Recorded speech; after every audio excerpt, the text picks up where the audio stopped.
Badlands, explain those Badlands. That's a hell of a name.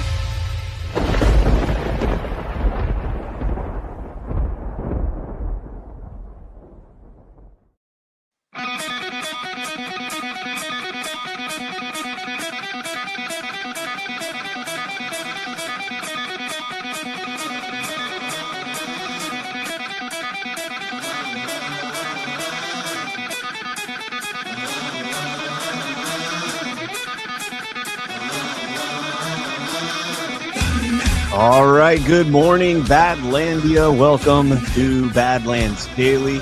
It really feels like the cat with the laser pointer. It's like you've led the cat up to the top of the building, and now you're leading it over the edge. President Trump is rebalancing trade around the world and making things more fair for the American people. I think that anytime the deep state can like overcapitalize in whatever situation they have, they're going to. But the rest of it is a very well organized and well funded color revolution operation of the type they run all over the world again and again and again to destabilize entire society.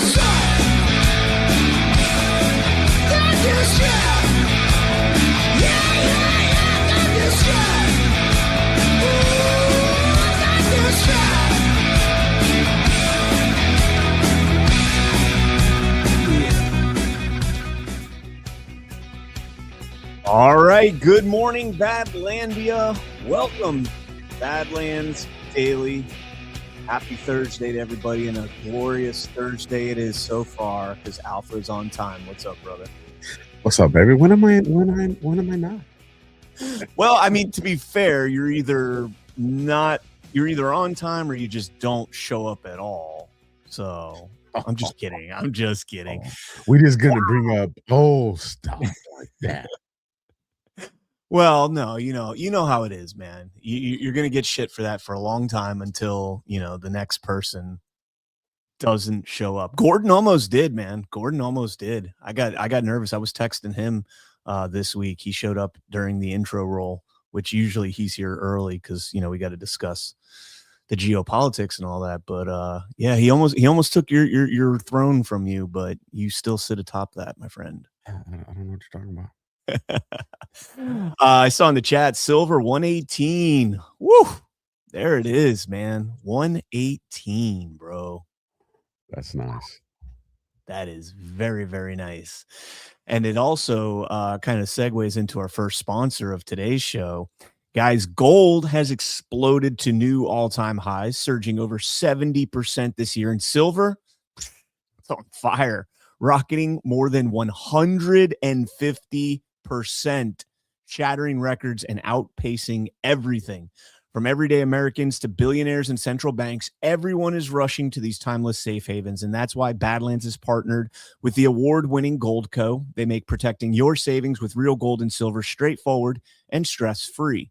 If you're serious about safeguarding your future, go to badlandsgold.com today.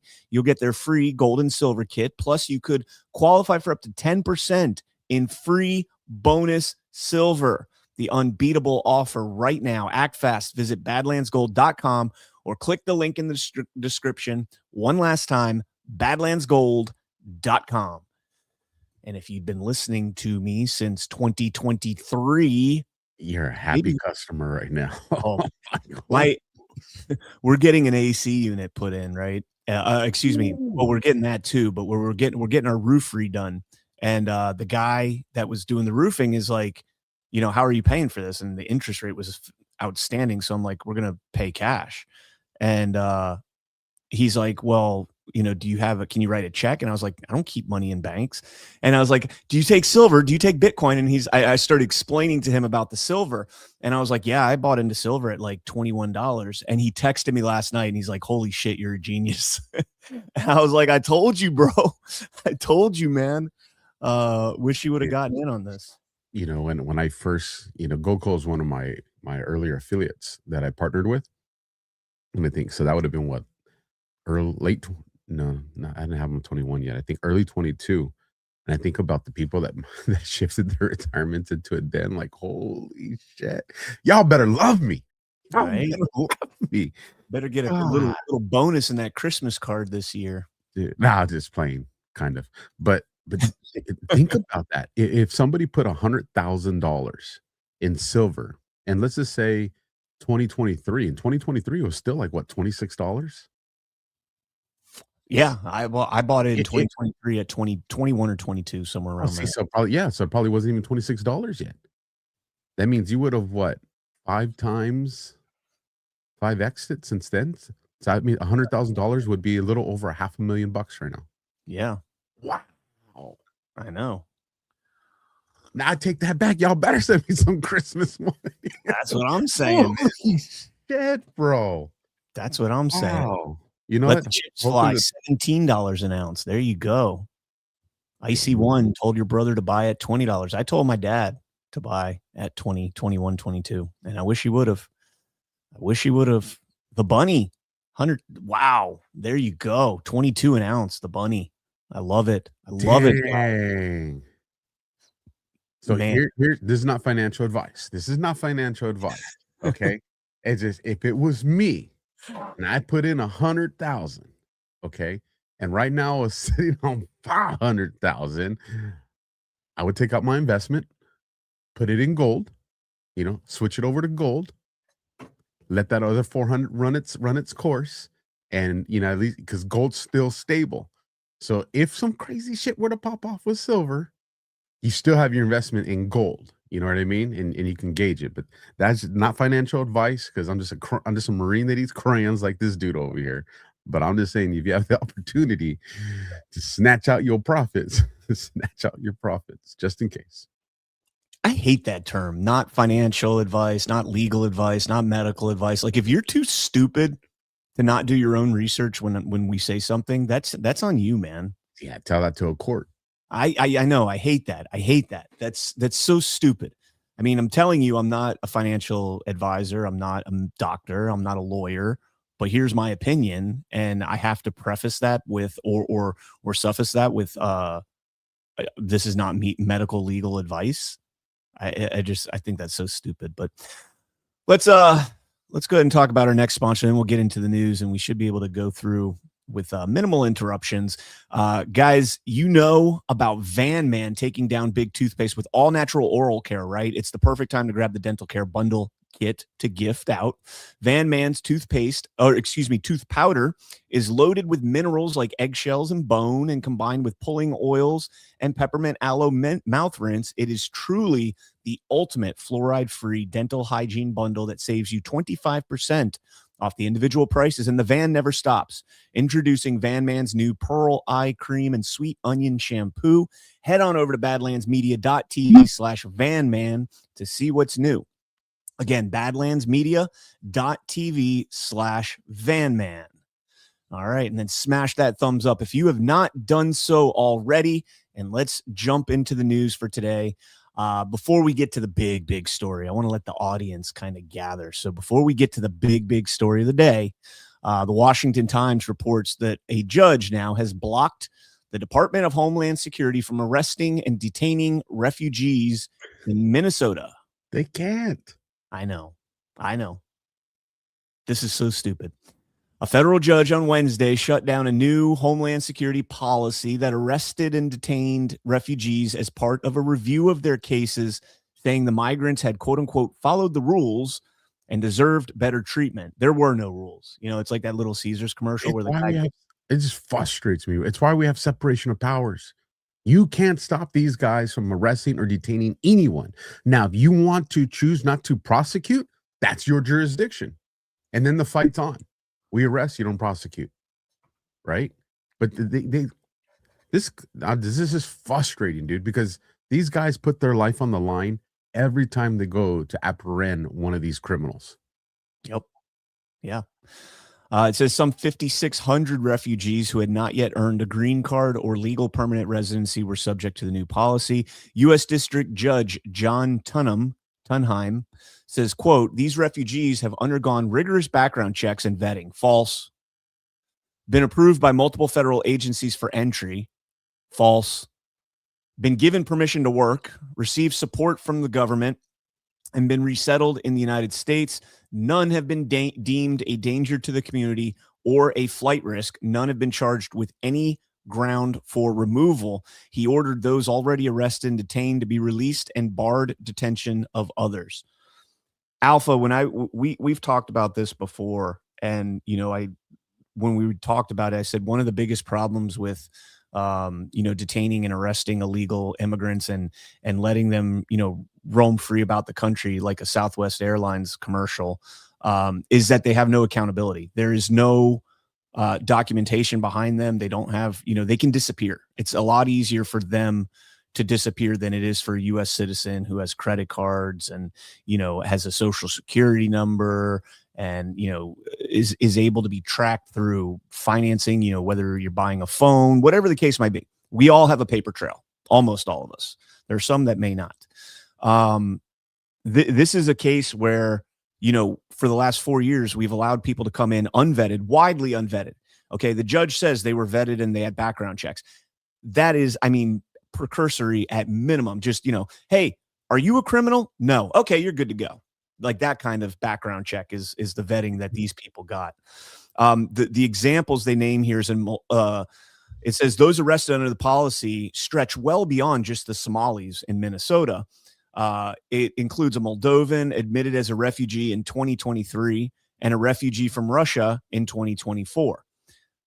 Who was quote unquote president in 2023 and 2024, Alpha? That would be Biden, Obama. Obama. Allegedly, he was president. Illegitimate as much as he was still the quote unquote on paper, he's the president. On paper, exactly. And we know that the policies under those administrations were god awful, to say the least. That's, we got a good clip that we're going to play from Greg Gutfeld coming up here in a little bit that will explain that sentiment, maybe perhaps a little bit better. But yeah, there it is. The federal judiciary intervening and telling DHS what they can and cannot do. Rogue courts, man. Rogue judges. Speaking of the immigration issues, we got an update on the Alex Preddy. I'm sure most of you guys have probably seen this at this point, but new footage has emerged of the story we talked about yesterday, where a week prior to his to the shooting of him that killed him, we have footage now of what took place with Department of Homeland Security, ICE officials, or Border Patrol. I'm not sure which one it was, but yeah, this guy's totally just a legal observer, folks. That's what they painted him as in the mainstream. Legal observer. Peaceful legal observer. Check this out. News movement filmed on January 13th in Minneapolis, showing a man who appears to be Alex Preddy.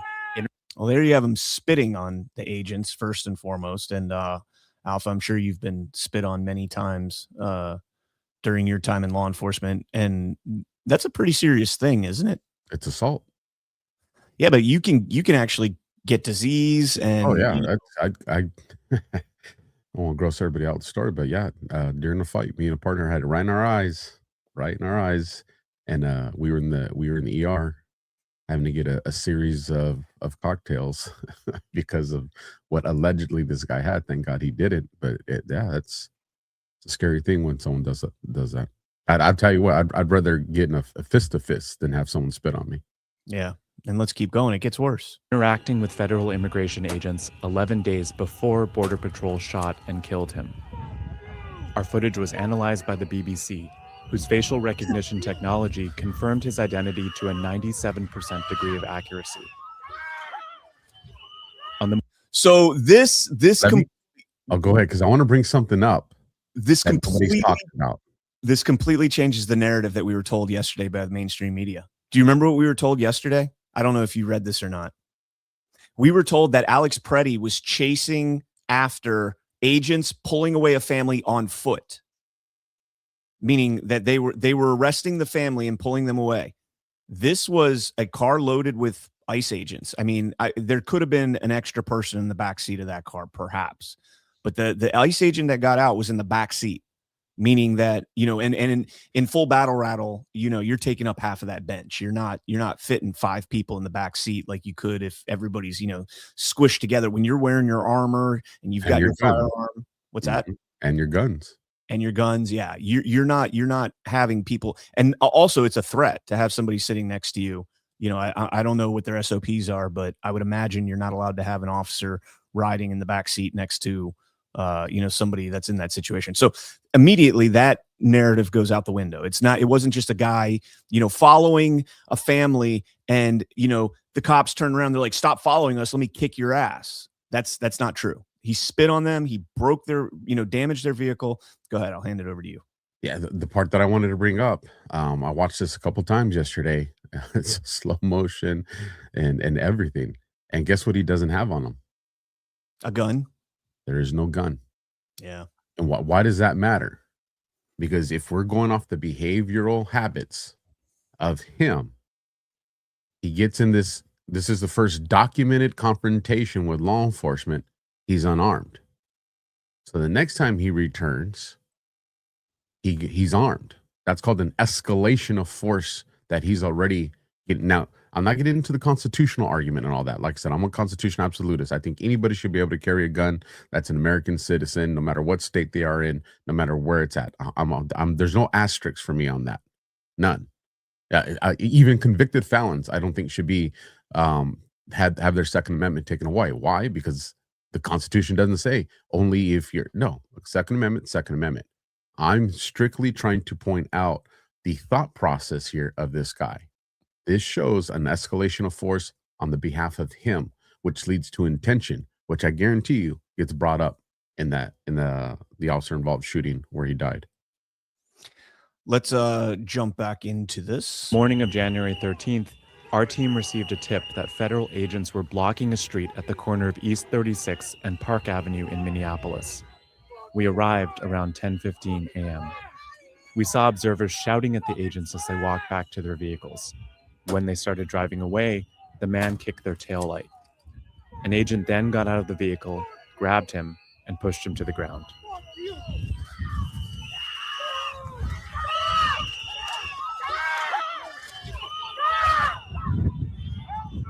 During the altercation, agents fired tear gas and pepper balls into the crowd. They continued to hold the man down before they retreat and he walks away.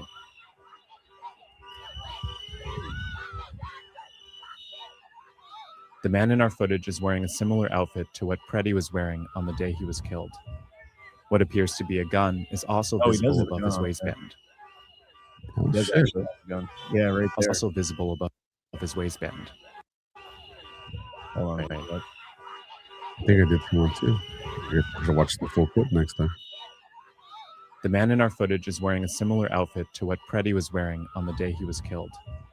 What appears to be a gun is also visible above his waistband. It's a pistol grip. Well, I retract my last comment then. I didn't see that either.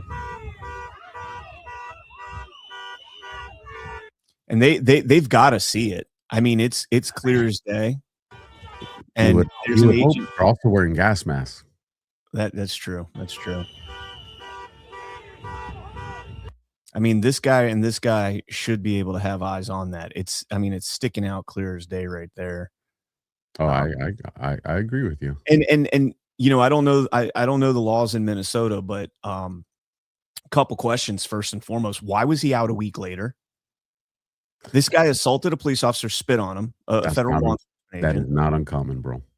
Is it really damaged a vehicle? And does it, if you're armed in the commission of those acts, does that escalate that? If he would have, brandish it, do you have to brandish it or something?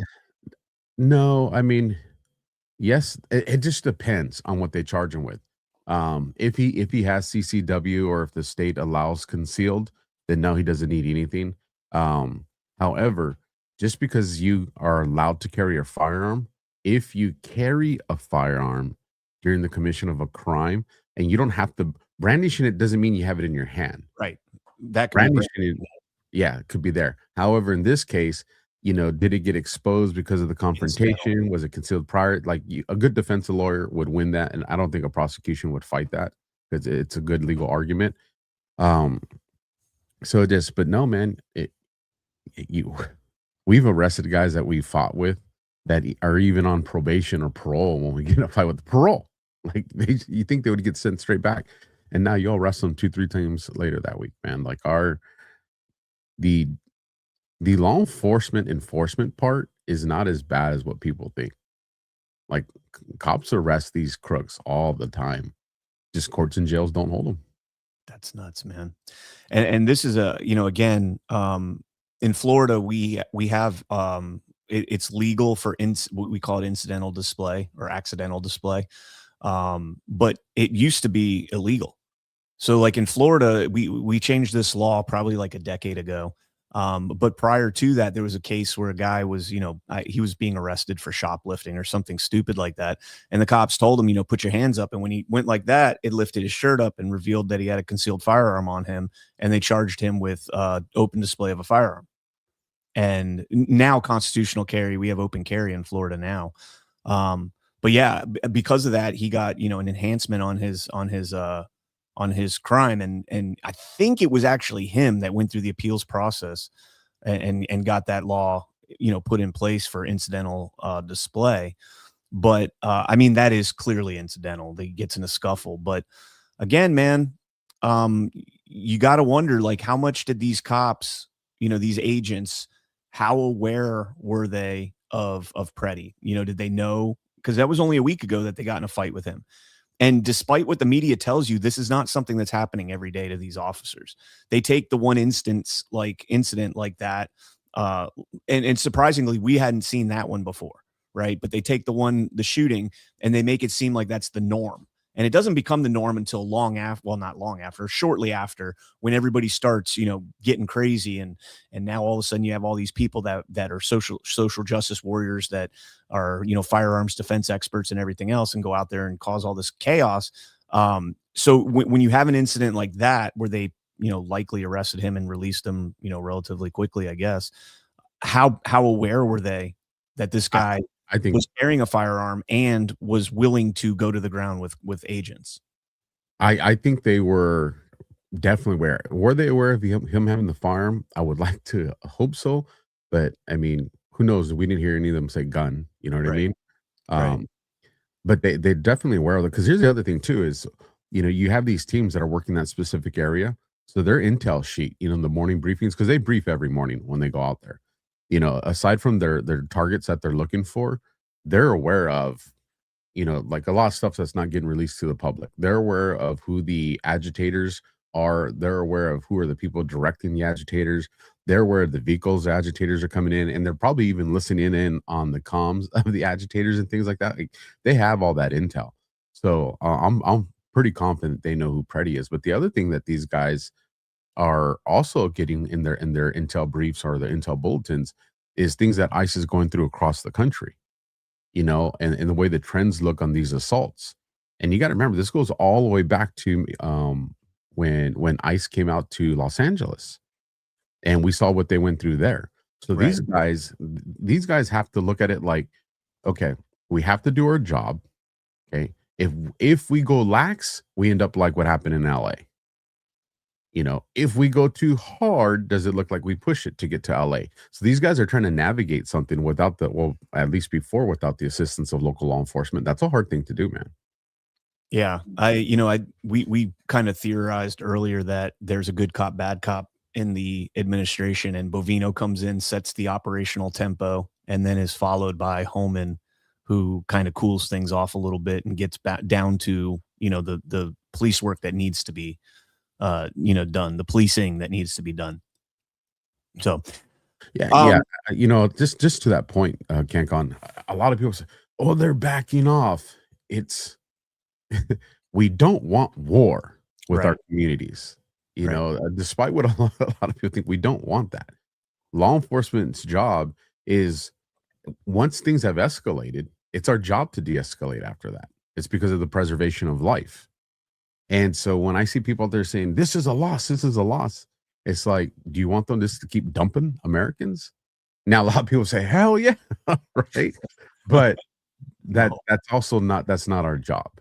You know what I mean? It's even with the guy that's a complete retard like Preddy, and I don't shed a tear for his loss. That was stupidity. Play stupid games, win stupid prizes.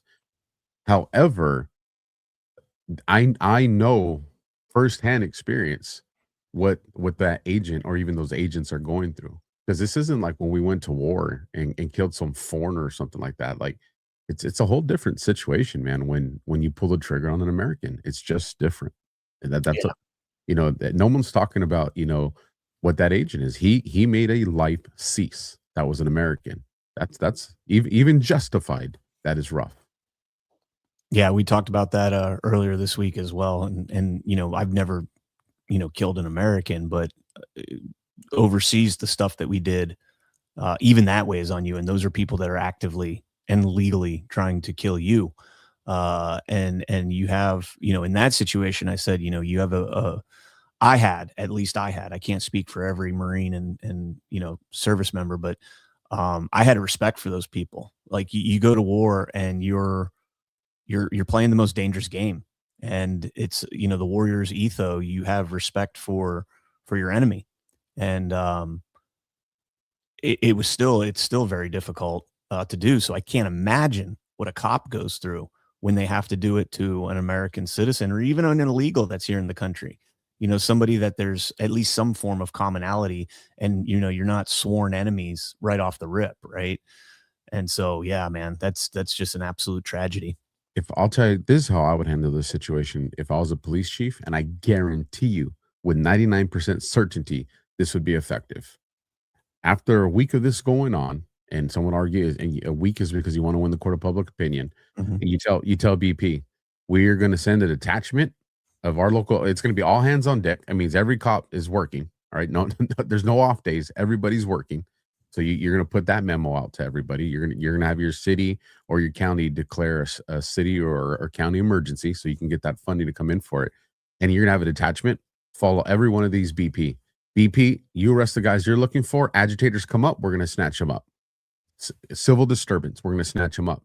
And then after you arrest a couple of these people that are doing civil disturbance, and that you see that there's correlation between them because you guys have guys out there doing surveillance, this is where you hit them in the pocketbooks.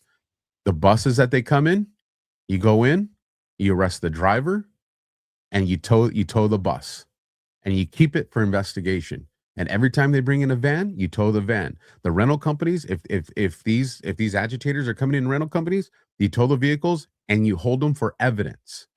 Done. So I want for those that in case there's some PD in Minnesota that's listening, don't impede for a traffic violation, impede for evidence, because then you get to hold that shit as long as that case is going. And then what it's going to do, it's going to make these companies be like, okay, well, now we're losing money and we're not going to do it. These rental companies, well, now we're not going to do it. They're going to start asking questions the same way they were doing it to the guys from ICE in the hotels. Now you force these entities to do it for them. So that I guarantee you start hitting them in the pocketbooks where that happens, and you'll do it. And here's the thing: don't just charge them with civil disturbance. After you got a couple of days of, in California, it would be 415s and stuff like that, misdemeanor, you let them go. But once you got a couple of those, then start hitting them with conspiracy crimes that are felonies. And then after that, if they come out and they do it again, then you say, all right, this time we're asking for a no hold bail. And when the judge says, well, because every time they bail out, they go out there and do it again, Your Honor. So we need these people to stay in custody until their hearing for the preservation of life and the preservation of property. And now you give the judge an out. The problem is you have so many freaking Soros judges and Soros DAs and chiefs of police that are going to fire their guys if they do what I'm saying, that it doesn't happen. But there's a solution to this. This is not one of those, how do we solve the problem? It's easy. Yeah. I remember you telling me if you had like a month, you could solve this all in a month. I think you even said like less than that. I think you said in a week or something. Yeah. And your theory on that is pretty relevant, and I think pretty smart, and would likely work. As far as the moving on thing, we got another story to talk about on that here in just a second. Maybe they're just done. With the lion's share of what needed to be done in Minneapolis, they've accomplished that, and now they can scale down to kind of routine patrols instead of the hard shock and awe is what we called it when we were over in Iraq and Afghanistan. So let's jump into this story here. From the Hill, ICE officer charged with misdemeanor after altercation with activist in Illinois. Brookfield Police Chief Michael Curaville said that Officers responded to a gas station on December 27th to investigate an alleged battery. The victim, Chicago-based attorney, shocker, Robert Held, said that he had been filming the officer with his cell phone from the sidewalk when the agent approached him. Quote, he put the gas hose down and he started briskly walking towards me. When he got closer, he broke into a run and I was stunned. He put his hands on me. He threw me to the ground and aggressively was on top of me, trying to grab my phone. Held posted footage of the alleged incident spliced with other clips on Instagram the day after. The video since garnered roughly 100,000 views and has been shared more than 1,700 times. Guess it wasn't that popular. Held was not injured, and that's the agent was off duty at the time of the incident. Cook County State Attorney's Office reviewed the case and declined to file felony charges, advising that it would be more appropriately charged as a misdemeanor. That to me was interesting. Cook County's State Attorney's Office, I would imagine Cook County, Chicago, is pretty liberal, pretty Soros infiltrated. And you would think that if this had any possibility of being charged as a felony, they would err on the side of let's do it, right? Rather than saying, nah, this is just a misdemeanor. So, and that's going to lead into the video we're going to play here in a second. A spokesperson for DHS said, quote, it's gross that our officers facing charges for responding to a direct threat against him and his safety. We stand firmly behind our officer. We won't accept this. Stay tuned. The spokesperson claimed that the agent had been, quote, targeted and aggressively harassed by a known ICE agitator, end quote, noting that Held had previously been arrested outside an ICE facility in Broadview. While off duty and driving home in his personal vehicle, the officer was stalked by this individual to a local gas station. The agitator confronted the officer, filmed him at close range, and recorded the officer's personal license plate. The statement continued, describing Held's action as clear attempts to dox the officer. Again, there's nothing there that's illegal per se. But the funny thing about this, and I don't think DHS should have made that statement, to be honest with you, because when I watched this video, and let me pull this up here, there's one key component of this video that's missing, and I'll see if Alpha picks up on it. Yeah, man attacked me. I don't know why he attacked me.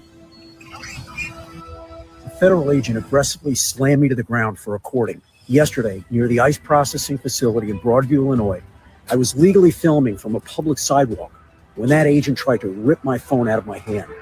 The local police are now investigating this as a possible felony battery, because no one gets to assault you for exercising your rights. This is about our First Amendment right to film what government agents do in our communities. If they can attack one person with a camera, they can scare everyone else into looking away. Don't look away. That's what Trump wants. So did you see what's missing from that video? Well, I mean, you don't see what happens when he gets out of the vehicle. You just see him in his vehicle, and the next scene he's already out of his vehicle. So you don't see the entire segment of, was there any interaction between that? Well, not only that, you don't see him being thrown to the ground. The video cuts as soon as he approaches him. And what does he do? He splices in videos of other people being thrown to the ground for dramatic effect, but not himself. There is no video of the guy, the cop, the agent throwing him to the ground. There's no video of the agent wrestling with him on for the phone, assuming he still recorded this whole thing. And you're right. There's no context as to why this took place beforehand. What was a threat made? What's the situation there? And perhaps this is why Cook County did not want to charge it as a felony. Perhaps the cop just went up and blocked the phone with his hand, and the guy backed up and tripped over a stump on the sidewalk, a curb or something on the sidewalk. Who knows? But an attorney there, and that's the mindset that I have, is this guy's an attorney, so he knows, don't put out something that's going to destroy the story that you're putting out there. You can put out a fake story if you want. Now, you can't file a false police report, but you could put out a fake story if you want. So that's why if I was DHS and I saw that video, I wouldn't have put out a statement at all. I would have said it's an ongoing investigation. We'll let the locals handle it. Misdemeanor, right? It's going to be a slap on the wrist. It'll be like Preddy getting put back out on the streets a week later to fight with cops again. Stupid. So let's jump into this story, because this is another kind of narrative that's going around, and it's trying to kind of divide the MAGA base, so to speak. New York Times: Latinas for Trump co-founder warns that immigration will cost GOP the midterms. And this No, is it's not. I know. It's reinforcing it. I know. This is a continuation from yesterday where you had James Comer saying, hey, maybe we should back off on this a little bit. Not a fan of that statement. Nope. And again, when I say back off on this a little bit, you're not seeing, just blind deportations where they just go in and they're like stop and frisk, right? We're not seeing stop and frisk. I'll give you guys some insight because I called one of my old buddies at the PD because I wanted to get their take of it at the local level, what this is like. And we actually had this conversation because Southern California has a large Hispanic population, and see the people's pushback. Bro, you're having illegals that have been here for a while stitching out the new illegals that are here, because the new illegals that are coming here, because I guess when they come through, whatever the numbers Biden gave them, there's he explained it to me, but the sequence of numbers identifies like the period of time that they came in. So their social services benefits and stuff are a little bit different as to like, I don't know if it's priority or amount, but there's a difference there. Well, anyways, these other illegals are calling on illegals because of this issue. So you have that. Two, the Hispanics or Latinos or the Mexicans that have come over the right way, or the ones that have had family that have been waiting 10 years, 12 years, they're pissed. Yep. They're pissed that these people are coming in. And guess what? The Latinos and Hispanics that are here, the ones that did it the legal way, they have kids at these schools.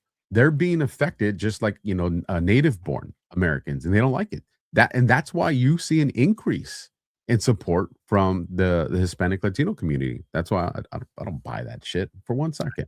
I don't either. I don't buy that one little bit, but this is the narrative deployment. This is what they want people to think. And, New York Times, whether it's, and it's not just, and we'll get into this story coming up here, but it's not just to sow divide within MAGA. It's to seed the idea that President Trump is going to lose the midterm. So when they steal them, they can look back at this and say, we tried to warn you back in January. We told you that this immigration crap was unpopular and you guys didn't listen to us. And now you lost the midterms. No, it's because stolen elections are, our elections are fake and gay. And, we can go on and on about that. But let's dive into this. It says we're talking about Ileana Garcia, who is a Republican state senator here in Florida, says she's had enough. The Republican Party is in trouble. She said in an interview predicting that it will lose this year's midterm elections if the White House does not soon reconsider its harsh immigration enforcement tactics. Quote, we should not be afraid as a party to speak up, to course correct, she said. Garcia, who is Cuban-American, was once a true believer in President Trump, leaving her career in Spanish language media to co-found Latinas for Trump.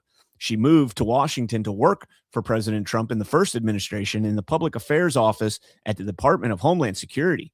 Back then, Mr. Trump was focused on closing the U.S.-Mexico border and building a border wall, both policies she supported.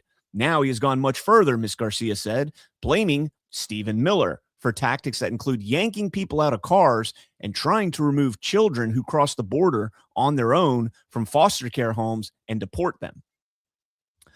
I could go on and on about some of those things, the fact that the border, again, going back to Obama's record right before President Trump, he deported more people than Trump has so far. That doesn't include self-deportations, which, hey, self-deportations are self-deportations. If you incentivize them, that's just playing the game and playing the game better than the people that are here.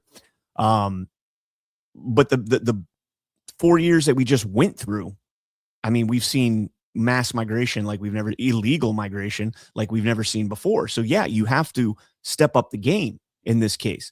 And this woman here, Garcia, apparently she was all for this. And let me read on here. It says, I do think he will lose the midterms because of Stephen Miller.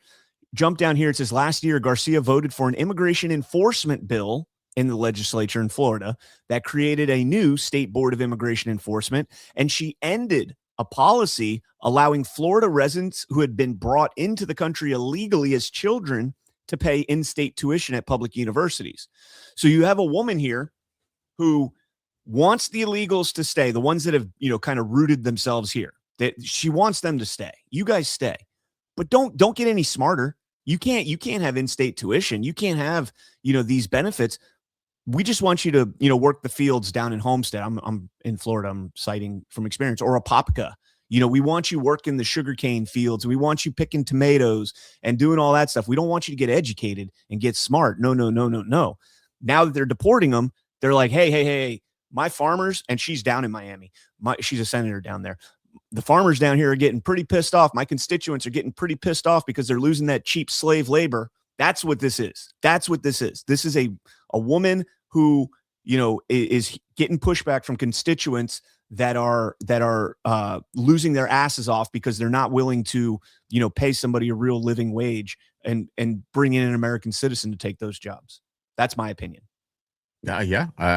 Well, the other side of it too is he knows that if there's no benefits for them in her county or her state, then what are these illegals going to do that are already here?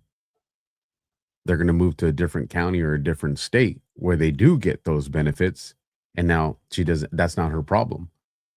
And so it looks like, oh, I'm standing up for them when she knows that she's forcing them into one or two groups. And either way, she gets the benefit out of it. So, yeah. Well, that's the narrative. Again, whether that's to, try and sow division in MAGA or it could fit both ends, to be honest. Sow division in MAGA or set the tone for the 2026 midterms and the theft that they're going to try and. What was her name? Garcia was her last name, but what was her name? Ileana Garcia. It doesn't sound familiar. Yeah, she's the co-founder of Latinas for Trump. So, yeah. I mean, and again, to the point you made earlier, the people I know down here, especially Cuban Americans, man, big time Cuban Americans, are all in favor of this. I don't understand it. Like you said, people that have been waiting, 5, 10, 15 years to get citizenship, and now we're seeing people coming over here and, just being free to roam about the country, getting social benefits and everything else. That pisses them off, man. They've bought into our system. These people that are doing it the right way, they've bought into our system, and that's, very respectable. And when they see somebody taking the easy way out, no, thank you. I'm gonna hit somebody up. Oh boy. I know one of the co-founders for Latinos for Trump. No, this is Latinas. Just they might be. I gotcha. I see what you're saying. Because I was just like, I want to get the scoop. I want to get the scoop on this person. I mean, they might know. They probably still know. Yeah, they probably still know because I would guess it's probably an offshoot, anyways. Yeah, I just want to play maybe a minute or two of this little monologue here from Greg Gutfeld. I thought this was fantastic, and this is the mentality that we need to have moving forward on this. It's like you're the maid trying to clean up a mess, and somebody there is staring at you going, oh, you got to clean it up better. No, you made the mess. This is the Democrat Party's mess that we are trying to clean up. And you're saying, wow, these ICE agents are using terrible language. We don't care. I'm bored by this. I'm absolutely bored by this. I'm bored by the Nazi stuff. I'm bored by the concerned people in the media. They were not concerned when innocent women were raped and murdered. They didn't care about the 50 who died when they were incarcerated under Obama. They didn't care about the 27 or 30 that were shot under Obama. But now they care now. You deserve no attention on this. You deserve no credibility on this. It's actually comical because here's my feeling. It seems like you're ready for another one. You had good, that went for a couple of weeks. You had this guy, went for a week or so. You're going to need a third one. This is what this is about, because this is what creates the motivation for this drama that could have been prevented if you guys just listened to the sensible people. Why is it that the cities that aren't sanctuary aren't having any violence? Why is it that the rate of violence in what's the name of the city? Minneapolis is 5 to 7 times higher than cities that are 3 or 4 times larger? Why? Yeah. So I had an argument with not an argument, but a discussion with a liberal friend of mine the other day who said, well, why don't we see these problems in Florida? Why? No, excuse me. He said, why isn't ICE operating in Florida and Texas and all these other places? Why are they only going to Democrat states? And I said, that's not the case. They've deported over 150,000 people from Florida and Texas. The case is, the reason that you're seeing Minneapolis is because this is the orchestrated color revolution. This is where the resources are focused and allocated to. And this is where they are going to make their stand, because they have the system on their quote unquote side in this. They have their system backing them. They have Mayor Frey and Tim Walz and Keith Ellison and the state attorneys in Minneapolis and in Minnesota backing them. The DAs that are, Soros, whether you want to say Soros, or whether they're all Soros backed and funded, I'm not sure. But you have, that mindset, the Marxist kind of mindset here, the power to the people mindset, and that makes their job incredibly difficult.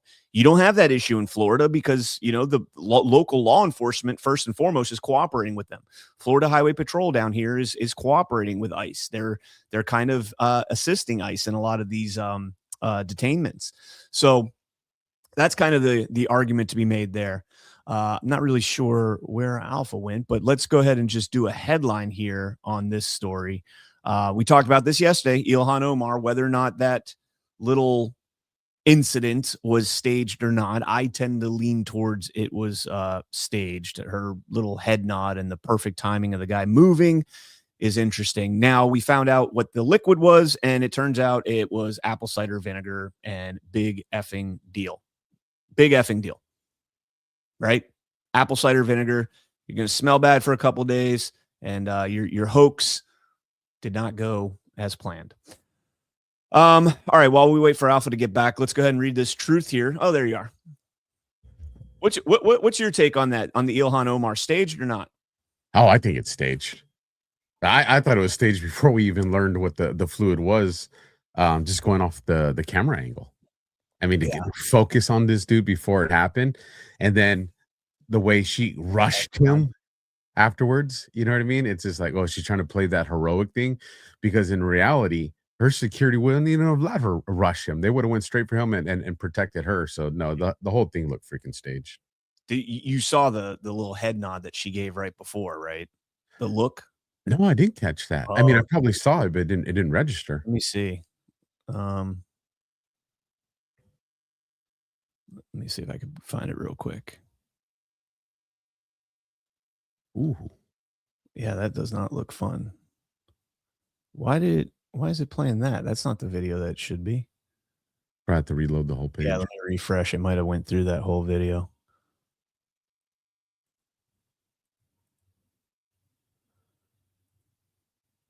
Come on. Right there. Did you see it? Now there's another angle. I don't know. Resign or face impeachment. Okay. So resign or face impeachment. Now, if you watch from the other angle, it's directly at him, and he immediately stands up as soon as she gives that little glance up. Immediately. I see it. The other thing too is, if you're the suspect guy, aren't you going to try to hit her in the face? Yeah, with spraying the, but he sprays it right at her shirt on the clothing. I who was it? I know I saw Josh and John put it out there. But I saw it before them. I don't remember who it was. Put the one that put Elon Smollett. Yeah. I thought that was hilarious, bro. Yeah, I'm not buying that at all.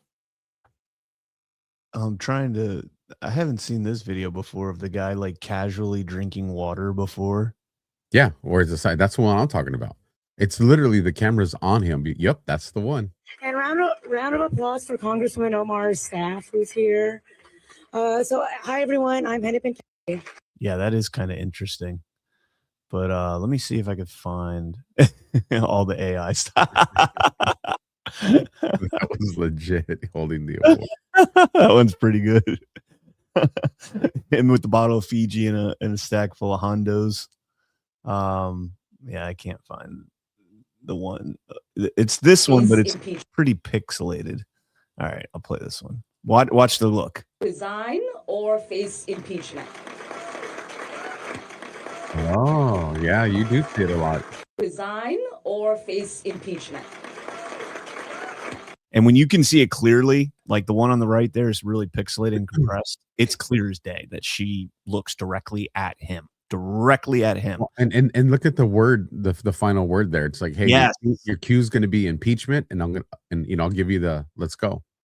And the reason for that is because now that is the motivation. That is the clip that everybody's going to hear. Everybody's going to hear Ilhan Omar calling for impeachment and resignation of Kristi Noem right before somebody tries to kill her, potentially. That's, what people were saying. Assassination attempt. Yeah, it's I lean towards staged. And this is all, a desperate attempt. Her winery has been, her quote unquote winery, her husband's winery, completely exposed as a fraudulent operation. Good job, Johnson, on that.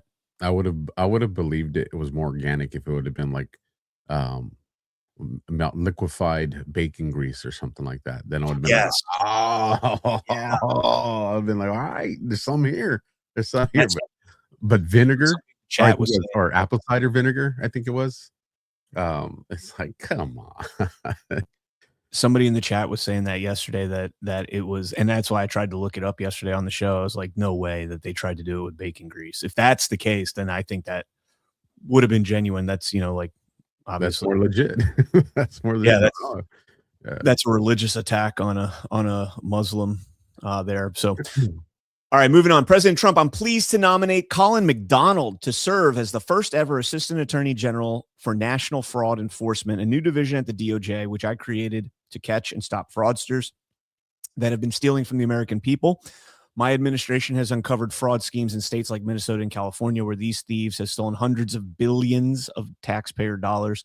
Colin McDonald is a very smart, tough, and highly respected America First federal prosecutor who has successfully delivered justice in some of the most difficult and high-stakes cases in our country has ever seen. Together, we will end the fraud and restore integrity to our federal programs. Congratulations, Colin. Stop the scams. Not a fan of expanding government, but I'm okay with expanding it if it's somebody that's going to be investigating this type of fraud. I would like it to be more of a temporary position. That's the only thing. I don't know how permanent this is going to be, because anytime you give federal government power, they never give it back. But for something like this, especially if it's effective, very welcomed. Very welcomed. Yeah, I'm good with expanding it on, for a specific thing like you're talking about. I'm good with that. Yeah, well, you know what? Even if this remained a permanent position, this is one of the few that I'd be like, I'm okay with this one. Yeah, because you know what I mean. It's investigating fraud.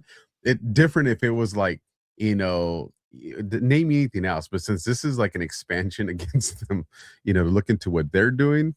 This is one of those ones where it's like, all right, you're gonna make me eat crow on this one. But I get it. I'm in the same boat as you. Like, I don't like expanding government. But here, let's rock it. Yeah, I get it there. So the big story of the day yesterday, at least for me, man, Alpha, I can't say, and I never will say, hopefully I never am in a position where I have to say, I can't say I know what it feels like when you were vindicated and from all the persecution that was levied against you.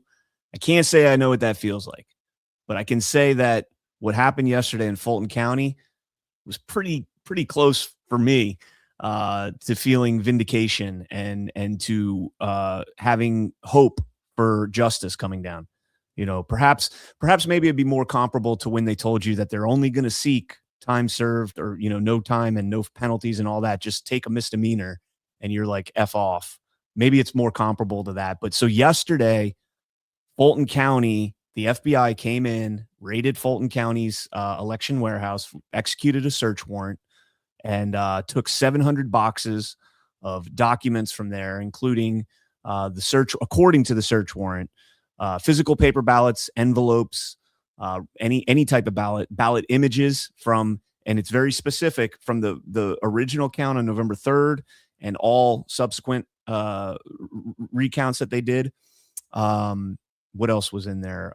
Poll tapes, all the tabulator tapes, all the records, right? Yeah. And these, go ahead. Oh, no, keep going. I'll hold my thought. I'm good. Well, these records were ordered to be maintained by a judge, so it's not like, so the warrant was 52 USC 2071 and 52 USC 2511. So 2071 is the records retention. We've talked about that ad nauseum. That's the one 22 months that you have to maintain all records. That got extended because of the judicial order in Georgia. 205011 is actual fraud. Like that is, deliberately frauding the election, defrauding the election, fake votes, fake ballots, fake counts, all that stuff. So this is a big deal. This investigation is a big deal. And we'll get into some commentary, maybe some details and stuff. We're going to talk extensively on why we vote tomorrow night, I'm sure, about this. But go ahead. What's your take? Yeah. So first comment is, here's the awesome part about search warrants, especially at this level. I would say like your street level stuff, a lot of times you're writing search warrants because you suspect something's there, right? And you got probable cause. That's where you're getting the search warrant. But as you start to move into the task force or the federal agencies, you're requesting search warrants because you already know what's there and you're going to go snatch it up, because I saw this when I went from one industry to the next. So so I want everybody to think about that. The next thing is you don't get to just say, hey, I want this and this. You have to articulate why. And if you're articulating why, guess what that means? You already know. You already know the orchestration of how the theft happened. Now you're going to go seek the evidence to prove what you already know. That's a big deal when you say things like the roll tapes, the ballots, because every one of those things has to be explained why they want it.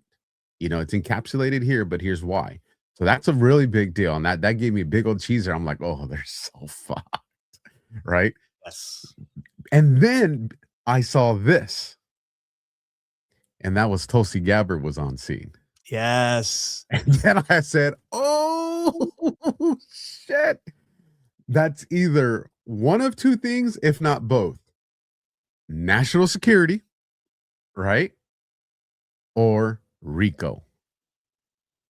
And I think it's a combination of the two. And I'm telling you what, and I've been screaming this for so long that there's multiple RICO cases that are unfolding. Russia was one. The elections is going to be another. Epstein you're going to see there's a separate RICO investigation that comes out through Epstein. Like this is, and it's all just kind of timed. Like all this is just going to probably spill before we hit midterms. Oh, I feel like somebody predicted that at the Vegas GART when I said that you're going to see 2026 is going to be the year of election fraud exposure. And we're 1 month in and we got the first FBI raid in Fulton County. Let's go, baby. Because here's the thing. Oh, man. Is Trump doesn't have to wait out the litigation of the 2020 election. What I'm about to say is very important so people track where I'm going here. The litigation can take months, if not years. Mm-hmm. He doesn't have to wait that out. He just needs enough justification to say, hey, there's a national emergency here, and we are going to take control of the federal elections. And this is how the federal elections are going to happen. We're going to separate them. It's going to be on this single day. It's going to be by ballots. And you know what? We're going to send in the National Guard or this military. This is how we're going to do it. Trump has complete control of how he wants to do federal elections. And I have a feeling that he's going to declare because remember, he put in the executive order. Elections are part of the infrastructure. And there's a whole host of things that come along with that. I think this is all setting up the case for him to pull in because it'll seem last minute to everybody else, but they already have it timed out how much time they need to make them to take control of the federal elections and roll them out. Like they know whether it's 45 days, 40 days, 30 days, or 3 months. Like they know exactly what's the window they need. And I think once they hit that window, that's when you see Trump declare a national emergency and infrastructure and all this stuff when it comes, and he is going to take control of the federal elections. It's going to happen, and you're going to see the left lose their shit. Oh yeah. Let me I got a couple clips I want to go through. Again, we're going to talk extensively about this tomorrow night, I'm sure, Ash and I, on why we vote, 7:30 p.m. Eastern. But here's Dr. Jan Johnson on Real America's Voice with Stinchfield, and check out this clip here. Our challenge with the state election board is we could not. Oh, I should clarify. She is the vice chair of the state election board. She's been on the board for almost 4 years now, I believe. And she's a rock star. She's an absolute, if you guys don't watch Why We Vote, we talk about Dr. Johnston, Janelle King. Now we've got Sally Grubbs, who was in our chat last week when we were talking about this with a lot of the folks in Georgia. And they're rock stars. They're rock stars. They are getting accountability. They've been fighting the good fight. And this is a big win for them. Not get the documents to prove one way or another that the vote counts and the ballot numbers were correct for the 2020 election. And in fact, we subpoenaed these materials over a year ago, and we've been battling to just get access to the materials to actually complete a couple of serious allegation and investigations. Well, Dr. Johnson, I believe the FBI also subpoenaed documents, and the Fulton County Election Board has been basically silent in giving your state board documents and giving the FBI documents. So I would assume this is Pam Bondi and Kash Patel's FBI coming in. Obviously, Tulsi Gabbard plays a big role in President Trump's intelligence gathering in his administration. What do you hope happens now with all of this? I think we're left, as I've told others over the last several months, that we have no other choice but to load up all 700 boxes of election materials from the 2020 election, take them to a secure place where they can be reviewed, investigated, and documented from the 2020 election. You know, I was, quite frankly, starting to lose faith that anything would happen. This is actually a very big day. I want everybody at home to realize what a big day this is, to see action on the stolen 2020 election. And I do believe it was too big to rig in 2024, but I believe shenanigans were most likely being played in that election as well, Dr. Johnston. All right. So Stinchfield goes on to, she says, we haven't really looked at 2024 yet, that thoroughly. We put a lot of rules and regulations in place, and, I'm sure some bad things happen at yada, yada, yada. Then Stinchfield asks her, about Raffensperger and if he's going to be implicated in this. And of course she takes the high road and cannot answer that, and smart of her not to. But, to hear somebody say, you were losing faith, and somebody that's also a contributor at Gateway, and has seen, maybe, I can't say that he has or not, but, has been at the tip of the spear, between Ash and I on Why We Vote, and the rest of the folks here, Chris Paul on Badlands, talking about elections, keeping it front and center, the work at Gateway, Joe Hoft doing a lot of work as well, Professor Clements, there's all sorts of people that have been staying on top of this, even, Jovan and who else? Even Patrick Byrne, as much as I disagree with his assessment on Venezuela, they've been keeping all of this front and center for the whole time. And all of us, we all disagree on a lot of things, but we've all been saying that accountability is coming. There is accountability coming. And, I put out a tweet the other day, just kind of a little jab there. Who's not worried at all about anything going on in Fulton County right now, Alpha? Who's not worried at all about what happened yesterday? Ooh. Nicolas Maduro.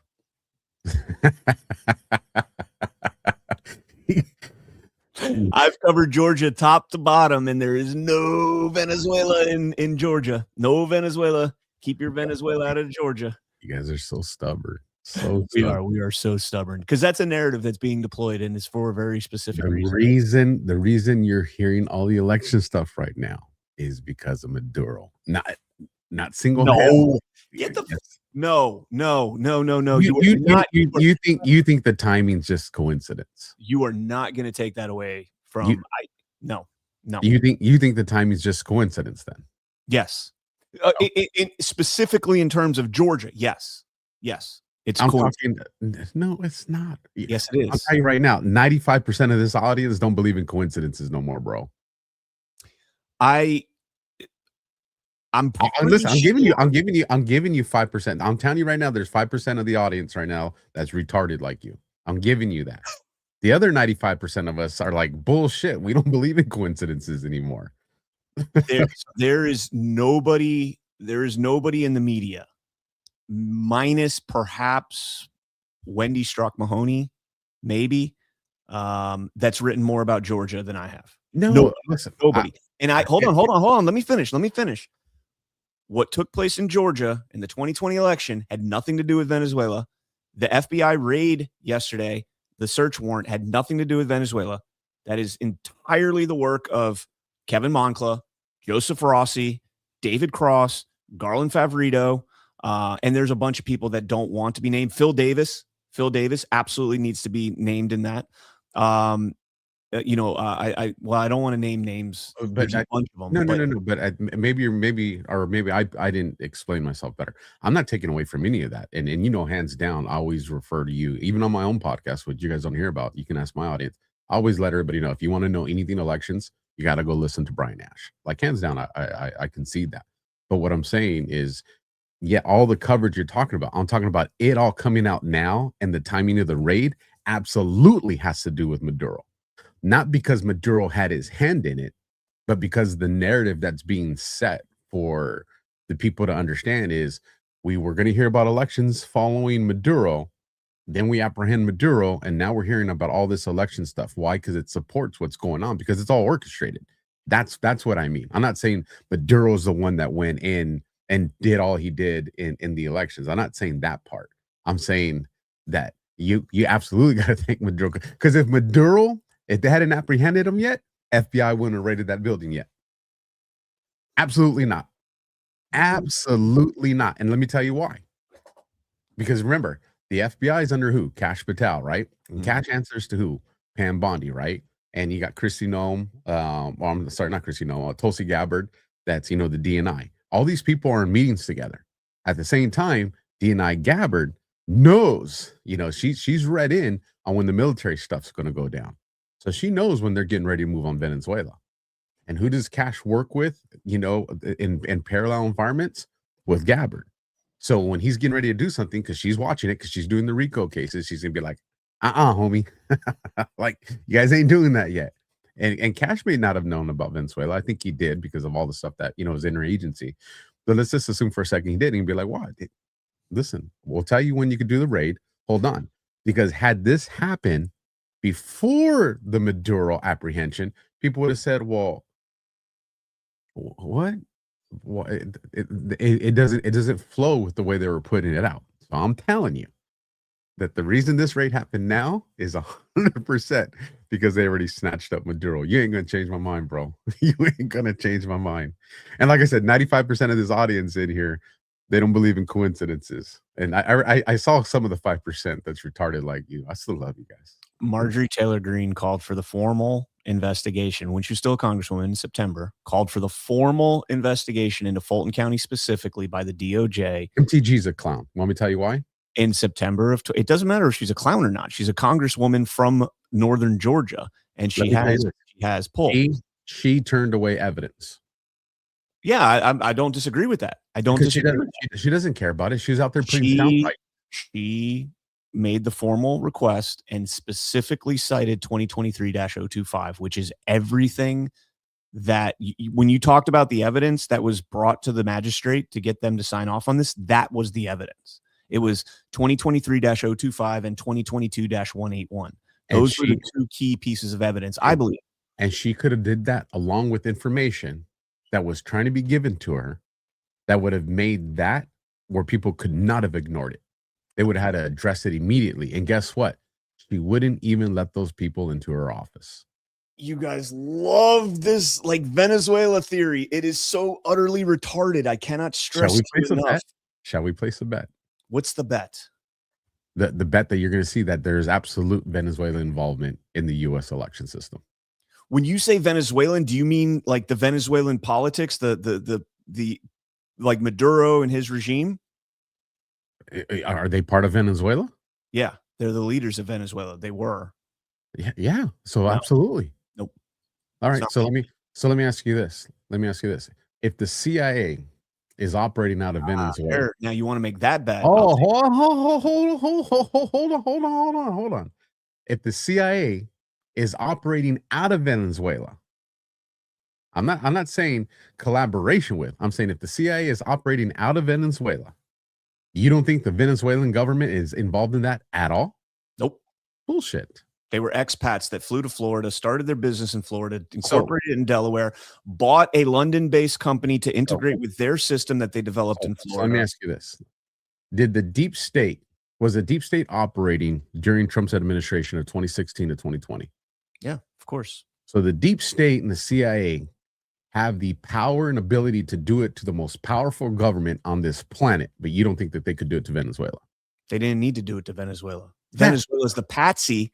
Venezuela's the patsy that they can have their spooks come out after the fact. Out of all the countries that the CIA controls, they decided to orchestrate this out of the country that they don't have complete control over, and that makes sense to you? You assume they don't have complete control over this country. Which country? Ours? When you say this, like our country? Yeah, absolutely. They don't have complete control anymore. They used to. Yeah.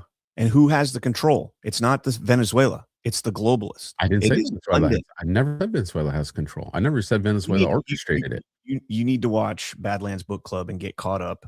And we go through and completely debunk the Venezuela narrative. We don't have enough time to do it on here. I do have to get to other stuff. But I can tell you right now. We need to make a bet.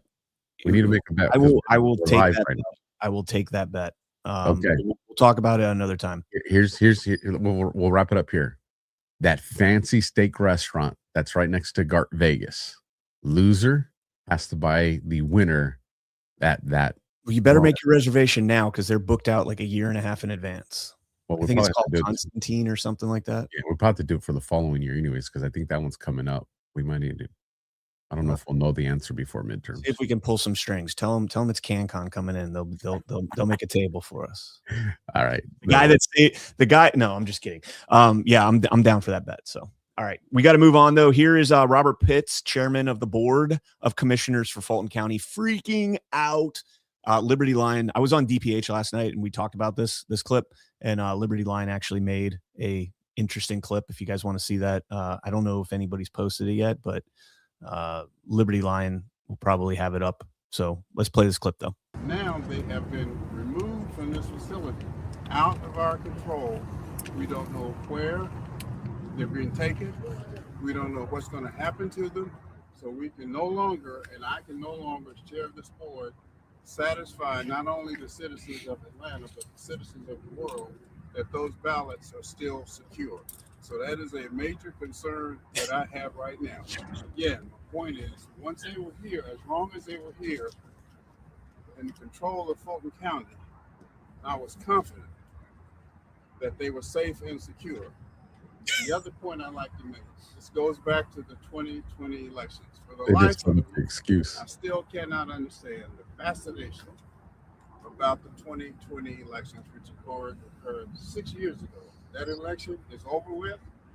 That election has been reviewed, it's been audited, and in every case, every instance, we get a clean bill of health. If there's anybody who knows what happened in 2020 on that night at State Farm Arena, it was Fulton County Commission Chairman Rob Pitts. I was there. So the fascination with this. Well, there's a confession right there. that they're setting up the. You remember? I'm almost positive it was either now. Maybe it wasn't daily. Maybe it was sit rep because I don't know if I was doing daily back then. But this was probably. It was right around the time when the commercial AI really started to trend and get popular. And remember, I tell you, my concern is that they're going to use this as the excuse later on. And I'm referencing like the Pizzagate stuff, folks. I won't go beyond that because I don't want to shift the topic here on Badlands. That these people are going to say, that video is not real. It's AI. It's AI. Like they're setting up the excuse. That's what these dudes are doing right now. These elections, listen, the stuff they're finding, they did it. They manipulated it. They're changing the ballots. That's why that is what this dude is setting up his excuse for. He ain't the only one. Yeah. Somebody said in the chat, invite Patrick on for a debate, Brian. He loves the challenge of a debate. We did. He was scheduled. He canceled while our intro was rolling. After texting us 10 minutes before that to confirm, he canceled while our intro was rolling, and then goes on X pretending he doesn't know who we are. And then on the same hand, he's saying that coming on our show would be like doing an interview about the Hanoi Hilton after you're released. So he either doesn't know who we are, or he realizes that we're not going to throw him a bunch of softballs and we're actually going to ask tough questions. So he was more than welcome, and still is more than welcome. Although after having Colonel Towner on Badlands Book Club for like 5 weeks now, highly unlikely he comes back. So I love Patrick. I've always respected him. I just think he's batshit crazy on this theory. And it's concerning, and it's really made me reevaluate. He's not crazy. I think he is absolutely crazy. Okay. He's either running an op. He's definitely running op. Well, no, but He's running a disinformation op on this. He is deliberately running a disinformation op. You are more than welcome to come on Badlands Book Club or Why We Vote and debate this with Ash and I, but this is not the show to do it. Timing, he will. All right, whenever you want, man. We invited you last week. You were doing something. I don't remember what you were doing. You were doing something. Oh, it was your birthday. It was a birthday. Timing's everything. Timing's everything. So they say. One last clip I want to play, and this is the clip that pisses me off. So I've mentioned this before. There's an interview, and I'm probably going to do a show on this. I'm going to clip it out myself and do a show on this on my platform. There's an interview by a guy named James Collier from the 90s, and it's called The Lost Interview. Mark Cook has it up. Patriot Mark Cook on X has this interview up, and it's intimidating because it looks like it's like a 3-hour interview, but it's actually like 5 interviews. And if you just listen to the first one, you get the gist of it. You don't have to listen to all 5. I've listened to all 5. And he lays out, not that it's the election workers themselves and the people, the candidates themselves and all them that are able to steal elections. It's the media that steals elections, because the media is the quote unquote voice of truth. It's what stands in the gap between us and politics and us and the truth, right? They're the ones, the arbiters of truth, so to speak. And I don't agree with that term, but that's kind of what they've become. I want you to listen to this. And this is the most dishonest fucking thing I've ever heard somebody say without doing an ounce of investigation. This is ABC News, John Carl. John, we've also been following that FBI raid today at an election hub in Fulton County, Georgia. What stands out to you from what we know so far? Well, frankly, Andrew, forgive me for being direct, but this is nuts. This is all relitigating the election in Georgia in 2020, which is the most litigated election in the history of American presidential elections. False. It is not the most litigated. The 1960 Kennedy election would be the most litigated in terms of actual litigation that went to court and actually got a judge's ruling. Everything else was thrown out on standing. Now, to John Carl, I will remind you that the voter GA case is still active. It's still pending. That is why these documents are still being held by a court, because they went all the way to the Georgia Supreme Court, and the Georgia Supreme Court says, yes, they have standing. And it's been waiting 1,134 days as of yesterday since the judges in the Supreme Court remanded it back down. 1,134 days for a judge to assign this case, or for a judge to be assigned to this case to hear it. So no, it has not been litigated. The only litigation we got was in the Fannie Willis RICO case, when Harrison Floyd's attorneys came out and subpoenaed these election records, and then all of a sudden the case disappeared. And it's all because of Nathan Wade and their love affair. No, it wasn't. That was just the ploy to get this out, because when they saw that these guys were coming in and they were going to play ball and they were going to litigate the 2020 election as part of their absolute truth defense, they caved. I called it the day that I watched Harrison Floyd's attorney say on this, at the podium, say, what if we prove that Trump won Georgia? The case goes away. And that day I said, this case will never make it to trial. Okay. So it has not been the most litigated case, speaking micro on Georgia, not, around the country. So let's keep going, because it gets worse. You remember, just a little bit of background on this. In Georgia, they actually counted the ballots 3 times. They counted them after Election Day. Then they did an entire recount by machine after the election. And then they did a hand recount of some 5 million ballots. It took days and days before they had an official result as a result of that. Okay, so your timing is off. It went machine count, machine count, not machine, hand. The hand count was off. We've already talked about this ad nauseum here on Badlands and at Gateway. It was off by 7,000 votes. It was a deliberate manipulation, human intervention, as Joseph Rossi called it in the state election board hearing last week. They went in and literally shuffled up batches of ballots and then rescanned them. So when you went through the cast vote record and saw how the ballots were cast, you would never be able to say, hey, look, these batches are identical and they were scanned on completely separate batch reports. They did that deliberately so that if you didn't have a insanely, I don't want to say autistic because I don't know if he's autistic, but a brain that just has laser focus like Phil Davis to go through and actually discover how they shuffled the ballots and be able to prove how they shuffled the ballots, we never would have known. So there's your first deliberate intervention, deliberate manipulation. The second thing, and I have an article that just published on the Gateway Pundit this morning, about an hour ago, specifically addressing these concerns without actually hearing this guy's garbage that he spews. They don't have the ballot images from the first count, so there's no way to do an audit. This is confirmed by Philip Stark, Dr. Philip Stark at Berkeley University, a definitely not a conservative Trump fan, who said under oath that you cannot audit the 2020 election in Fulton County, Georgia. You cannot audit the 2020 election in Fulton County, Georgia. What does he know about it? He invented the risk limiting audit. That's literally his invention. Okay. So John Carl, again, speaking at your ass, not to mention that the second machine count, the certified result, we have the emails showing that they were 17,000 ballots short by the deadline that they were supposed to get the counts in. Yeah. 17,234 to be exact. They were 17,234 short with 511,000 ballots counted in the batches loaded report when they needed 528,000. Richard Barron sends an email to Ryan Macias. Ryan Macias with the elections group. We don't know what went on there, but all of a sudden within 6 hours, they've got 528,000. Oh, we know exactly what went on there. Yes, we do. Yes, we do. But John Carl doesn't, because he trusts what Brad Raffensperger and everybody else, Rob Pitts, he trusts what they say because they would never lie about the election that they stole. The Republican governor, Brian Kemp, said the election was perfectly safe. Brian Kemp signed off on the Rossi report, so I don't know what the fuck he's talking about. Republican Secretary of State said that the election was an accurate one. Trump told him to find 11,780 ballots, precisely the number that he would have needed to win. Apparently, he's still trying to find those ballots after all these years. We found that and then so much more. But this is James, and I'll hand it to you in a second here. This is James Collier's point. The media controls the narrative. Nobody beyond the, maybe 100,000 people that will see this episode, nobody will hear what I have to say about this. All backed up. I can source every single claim that I just made. I can source it.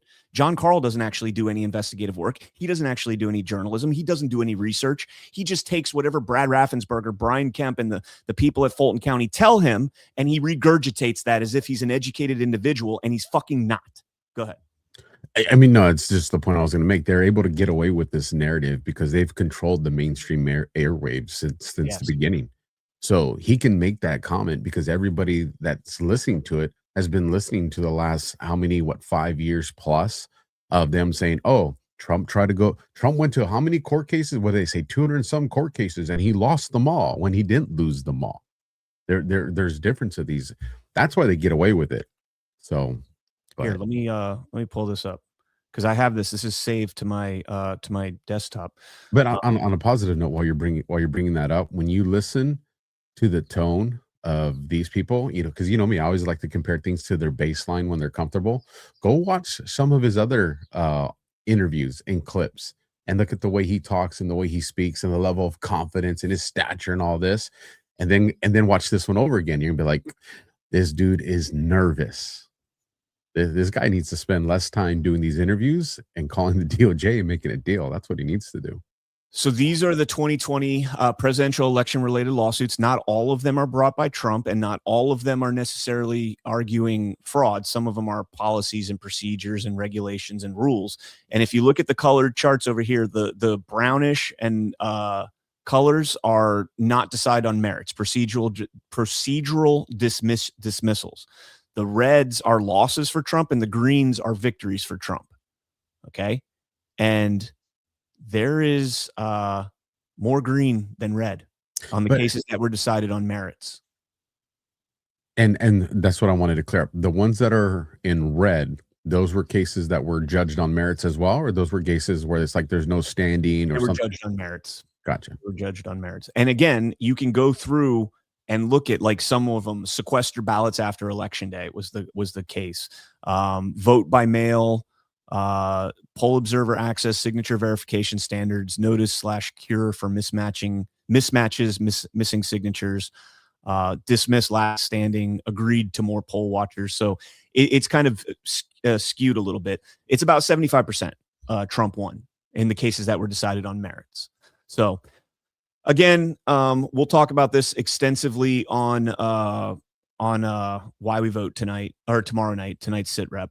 We'll talk about it a lot more tomorrow night, so tune in for that. And anything you want to say before? Yeah, I want to make give me a shout out to Maggravator in the chat.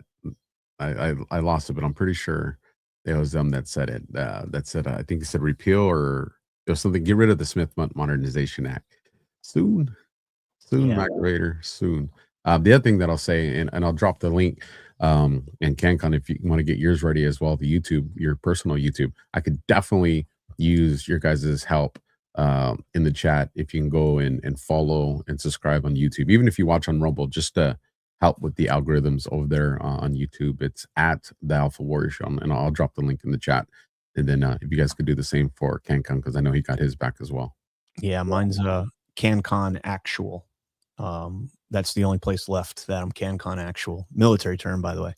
Let's talk about a sponsor real quick before we move on. Guys, you've probably noticed Rumble is growing fast, and it is not slowing down. They're building a real alternative to big tech that puts creators first and actually protects your free speech. And now there's Rumble Premium, an easy way to upgrade your experience. With Premium, you get ad-free viewing across the platform. No pre-rolls, no interruptions, just the content that you came for. Plus, Premium members unlock exclusive content like bonus videos, behind-the-scenes drops, and more from your favorite creators. Right now, Rumble is offering $10 off an annual subscription. Just go to rumble.com/premium and use the promo code STUDIO at checkout. Again, that's rumble.com/premium, promo code STUDIO, no ads, more freedom, and content that you actually care about. That is the deal. All right, let's jump into our next story here.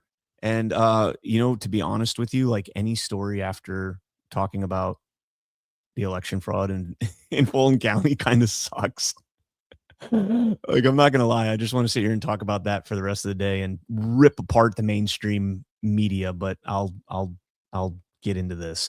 From CNBC, New York Mayor Mamdani says that the city must hike taxes on the wealthy to fill a $12 billion deficit. And of course, it's casting blame. It's not Mamdani's fault. It's not anybody's fault except the guys before him. That's it.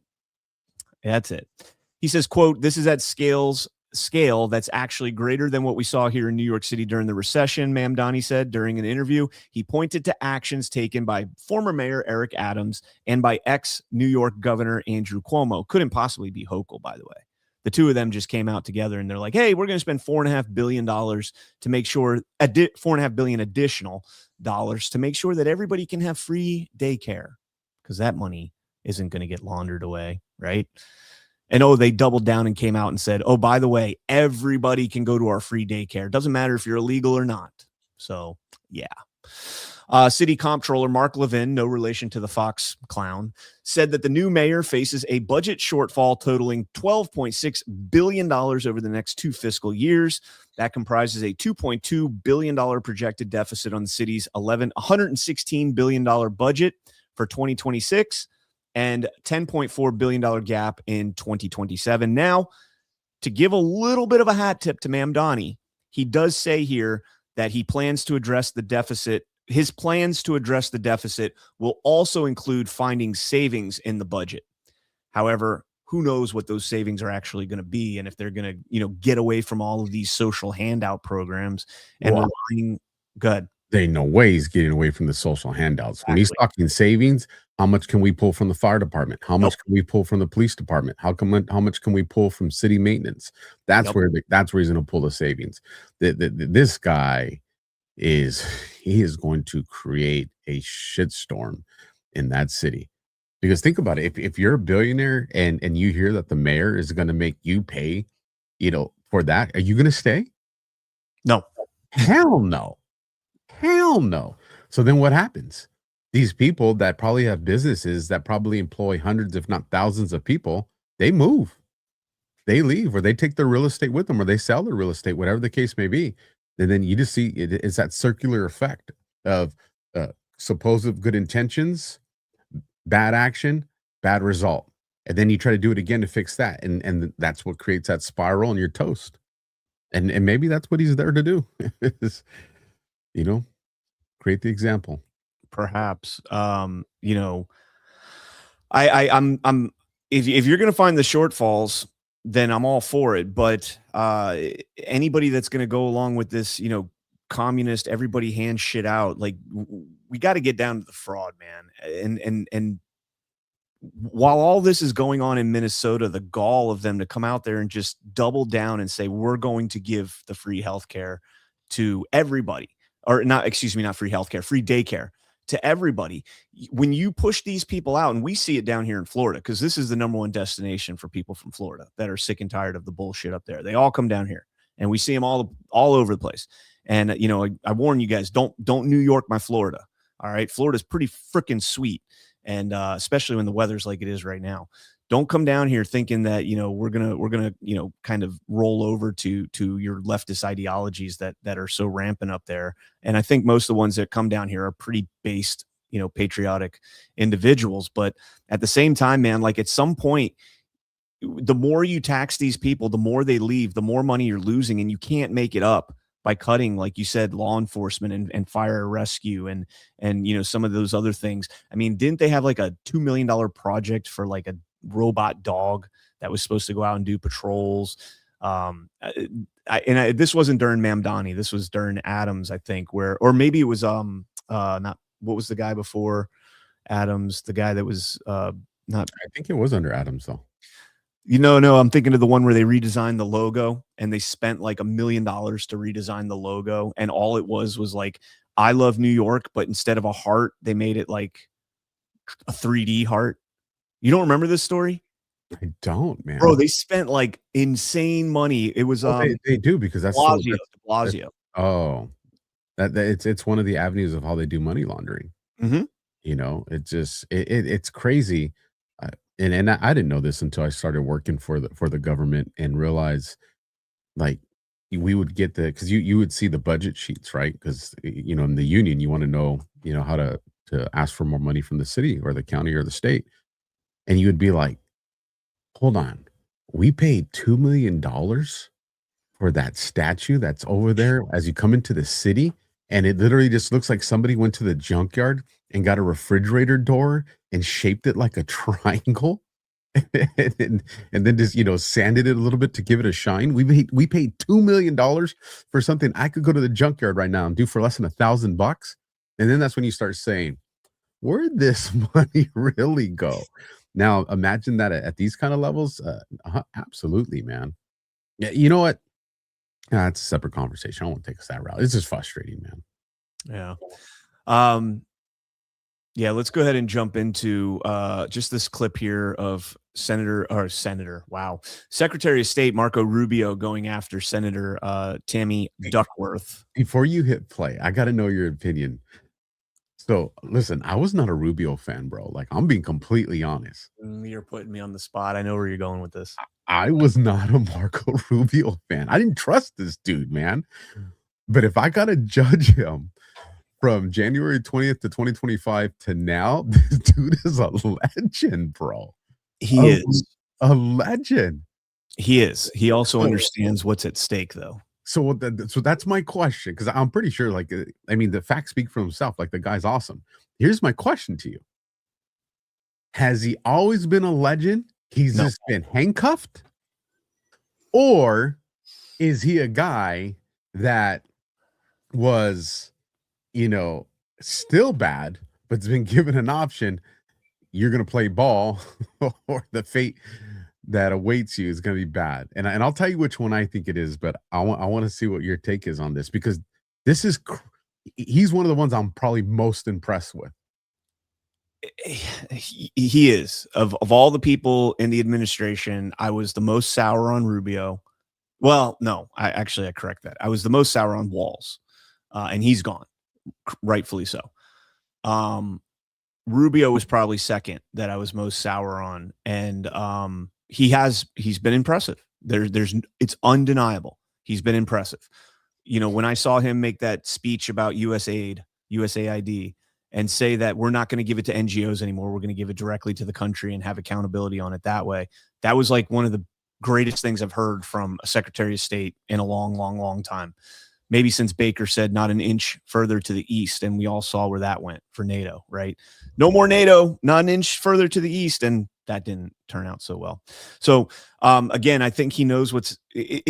I don't think he knows this. It's possible that he knows what's at stake, so he's placating to the base in order to garner their support in a 2028 bid, in a 2032 bid, or in the future.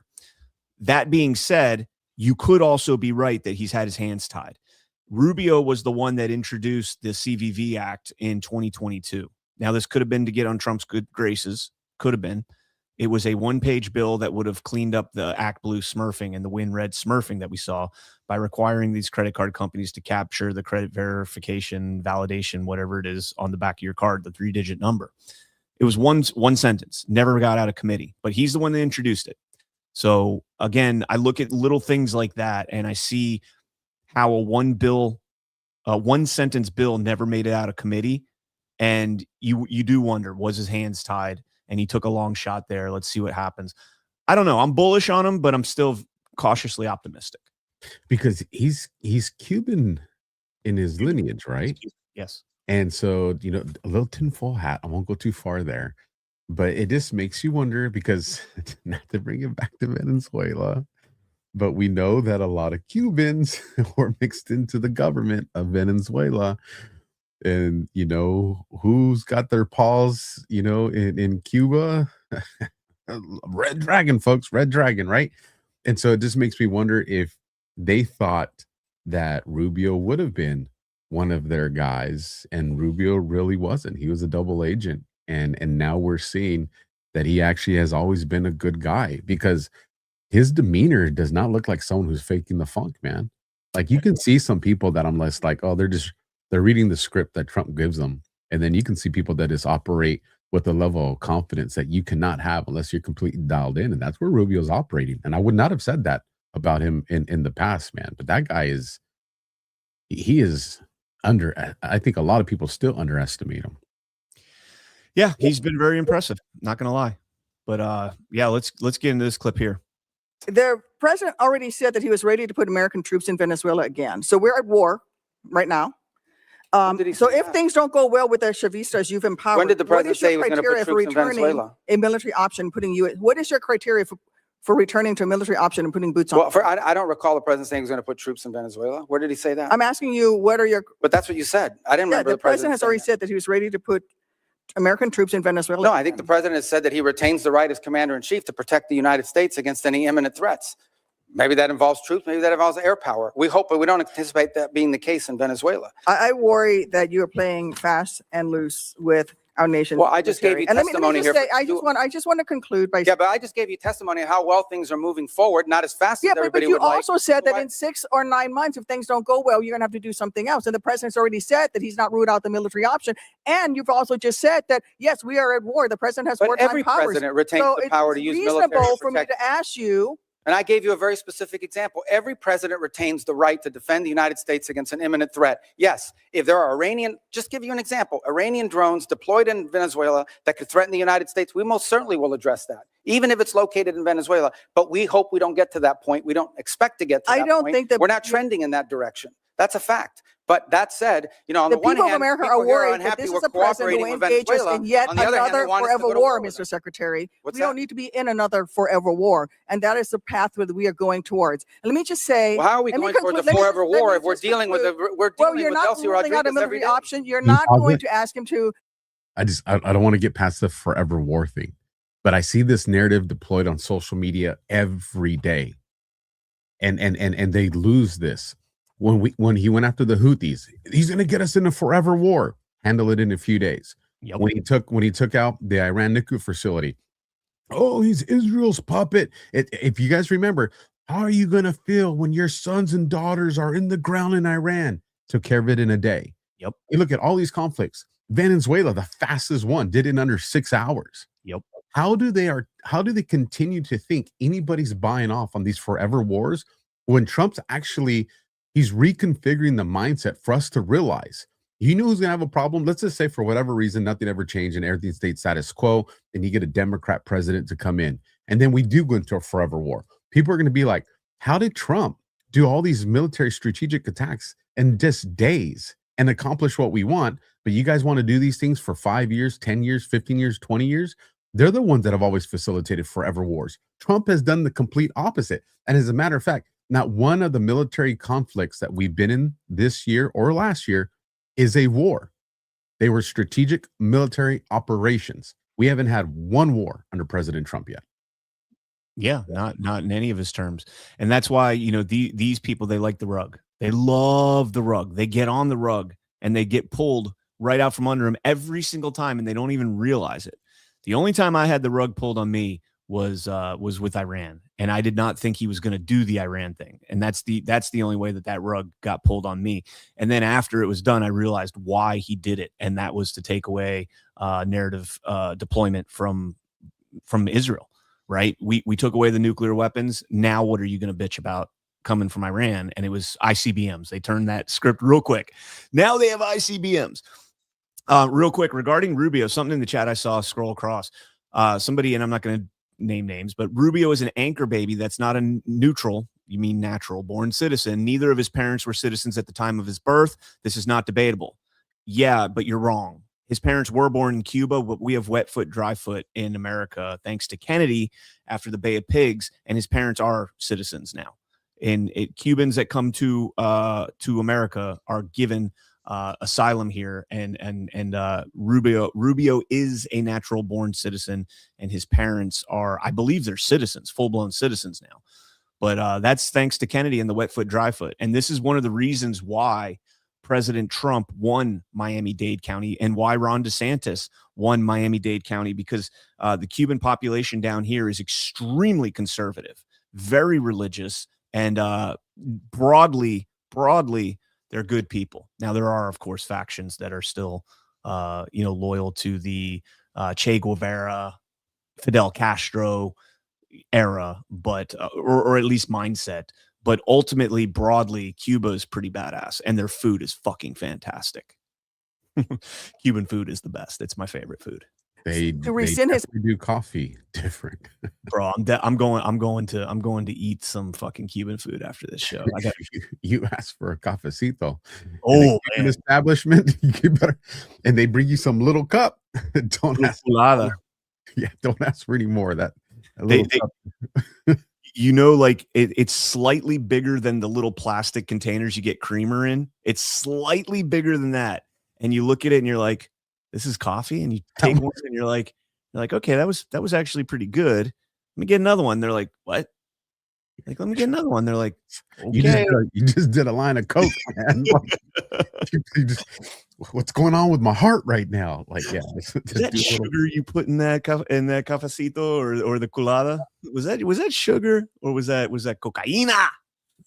Let's keep going. Invocation of the Alien Enemies Act that puts Americans in jeopardy. And let me just say something about the president's recent comments about NATO allies. When I served in Iraq, There were Polish forces there with us. There were British forces there with us. There were Spanish forces there with us. I personally landed in Elzi, España, which came under direct attack by insurgents. Sure it did. Polish troops who have worked with the Illinois military, with the Illinois National Guard for 30 years, died in Afghanistan, Mr. Secretary. All the So I president just wants want is for NATO to is have that more our NATO allies capabilities. have stood He beside wants us, our allies to and have more we NATO. need to maintain the strength of that alliance. I get it. yield Not back. all the your president time, wants your is our time's allies. up. Not making much progress here. Well, let me just very say, the much. president Let's- just wants our allies to have more capabilities to be involved in operations like that, God forbid, in the future if necessary. That's not what he an said. unreasonable He said request. that they stayed a little behind, and they certainly did not come to our defense. And Well, which not they every did. country in Europe, not every country in NATO participated in those missions. Some did. Denmark. Okay. I like him, man. Yeah, I'm with him 100% on those arguments. He is, I stand with him, and you and I have talked about this on SitRep and other shows before.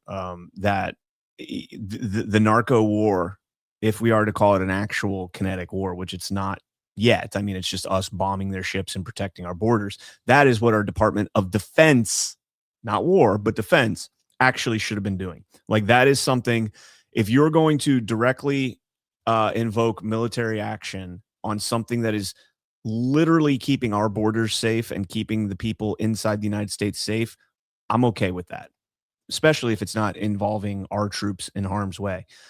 What we did in Afghanistan and Iraq for 20 fucking years was not that, right? Those people that we shot and fought, that there was 0% chance, maybe 1% chance, because, I got to play it. Only a Sith deals in absolutes. So a 1% chance that one of them could have come over here and done some harm to us. But yeah, go ahead. No, I agree. Yeah, you're not going to get any disagreement from me on that. I'm just a fan of Rubio. I wish they would have let him answer that a little bit more completely in the end, when he was talking about there's still some NATO nations that she was trying to go to Denmark. I would have liked to hear him explain that out. But yeah, I'm seeing the chat just going nuts on the coffee comments. I saw somebody say Cuban coffee makes you see into the future. It makes you hear colors and see sounds. Just for those that have never had it, you got to go somewhere where it's authentic. Yes. A Cuban family, with a history of recipe. Don't just because don't go order some coffee pod that says Cuban coffee. I mean, it'll probably still be good, but what me and CannCon are talking about is, imagine a 20-gallon thing of Red Bull just poured into a little thing that looks like it should be on a Monopoly game board. Yeah. And you're just like, wait, I'm gonna pay for that? What? Yeah. If you're ever down in Miami, highly recommend Cafe Versailles if you can get in there. Las Vegas is pretty good. But definitely, while you're down in Miami, grab you some, especially around 8th Street in Little Havana, grab some Cuban food, man. Oh man, I am so freaking hungry right now. We're going to do a couple more stories, mainly headlines. We'll get rants and we'll get out of here. This is an interesting news flash, guys. I didn't know if you guys know this, but America is really fat. U.S. state level prevalence of adult obesity by rate and ethnicity from 1990 to 2022 and forecast through 2025. This study just dropped, and shocker, the cross-sectional analysis estimated that in 1990, 19.3% of the U.S. population, adult population, were living with obesity. 19.3. 32 years later, in 2022, 42.5. By 2035, 46.9%. We're getting pretty close to the WALL-E movie. You ever seen that movie? I know you've seen WALL-E. We're getting pretty close to that, man. We're all just gonna be sitting in our chairs like we do now, you and I. You know what though? And I agree. America's health is in bad shape right now, but America is also a very follow the trend country. It is. And I think, that's kind of what has led to the obesity issue. And I think as you start to see more and more people focus on health, along, because here's the thing, you've always had people that have made it a focal point, but the country wasn't designed to sustain that. Fast food, preservatives, the dyes, the poisons, the sugars. So what we're going to see now is you have an attitude and mentality shifting towards Maha, but you're actually having the government that's actually supporting that movement. And it's happening from the nutrition all the way from our kids. And I do like the fact that some of the first things they addressed were like milk and cereals, things that a lot of kids grow up with. Because I heard a lot of people say, well, they need to focus on the meats and this and that. We do. But you got to remember, a lot of family homes, both parents are working. So a lot of these kids are not having to sit down, spend 30 minutes, 20 minutes to make a home breakfast. They're getting cereals. And so you do got to address that issue with what are kids ingesting the most. And all I'm saying is, I think we're going to see a huge shift in the way America looks and the way America feels here over the next, 5, 6, 7 years. And I think as it starts to get more popular and people start to, because it's pressure, right? As you start to see your coworkers start to look better, the people at your church start to look better, the moms at the PTA, they're always hustling to be the hot mom. Once you start to see all that stuff kind of develop, I think you're going to see this country move. I think this country in 10 years, when we're doing this podcast, we're going to look back and we'll be like, we're a good looking country again. Yeah. The only thing I would push back on is I think the cultural, significance, the push in culture wasn't driven by, I think the fast food is the main kind of, problem there. And the cultural push to embrace obesity, fat is beautiful, love your curves and all that shit. That was a product of having no way to remedy the crisis of convenience. And that's what it is. It's a crisis of convenience. There's no way to remedy that. So they came out and told us, like, it's okay to be fat. It's okay to be, and we glorified it on YouTube. These people that sit here and make millions of dollars just eating as much fucking food as they can, that needs to be shamed. That kind of behavior. Like, I'm not talking about somebody that has a medical issue that can't, puts on weight or whatever. I'm not talking about that. I'm talking about the lazy people that eat and eat and eat and then expect they get on the plane and they take up 3 seats and they're bitching at you because their fat is hanging out on your lap while you're sitting on the plane. That needs to go away. Make fat shaming great again for people that honestly indulge and embrace that behavior, because it's unhealthy. And maybe not fat shaming. You're not going to go out there and be mean to people deliberately, but embracing that is terrible, right? Like, man, I'm all in on the Maha movement right now. I think that maybe that's why it's only a 4% increase over the next 13 years predicted instead of 32%. Probably more a conversation for tonight, but I'm okay with fat shaming. Look at what they did. For those of you that have never been to boot camp, that's all they do is shame you from the moment you wake up to the moment you go to sleep. And part of me thinks that even while I was sleeping, they're in your ear still shaming you. But it creates a mental shift, and you become the best version of yourself as a result of that. And I think it's because we've cushioned the blow of, if I don't do it, I'm still. If people realize, man, if I don't take control of my life, I'm going to be shamed, it's going to motivate them not to. And is it going to hurt people's feelings? Of course it is. And can I sympathize for that? Of course I can. But I'm willing for someone to go through that if the other end of that race is they're healthy, they're going to live with less pain, they're going to live with less inflammation, they're going to live with less comorbidities, that they're going to have, their longevity is going to extend. If fat shaming someone is going to make them not like me, but it's also going to make them be motivated to pursue a life that's going to be more fun and longer, I'm okay with someone hating me for that. Because eventually somewhere down the road, they'll remember what motivated them. Yeah. I mean, fat shaming, it depends on the degree for me. Like, I'm not going to go up to people and be like, you're fat as fuck, man. You need to lose whatever weight. But I'll be like, dude, you want some help, man? Let's go work out. Let's go do something. I don't know. And especially if it's somebody I know, I'm more comfortable doing it than, a stranger. I don't want to, I don't know. I'm too much of a nice guy.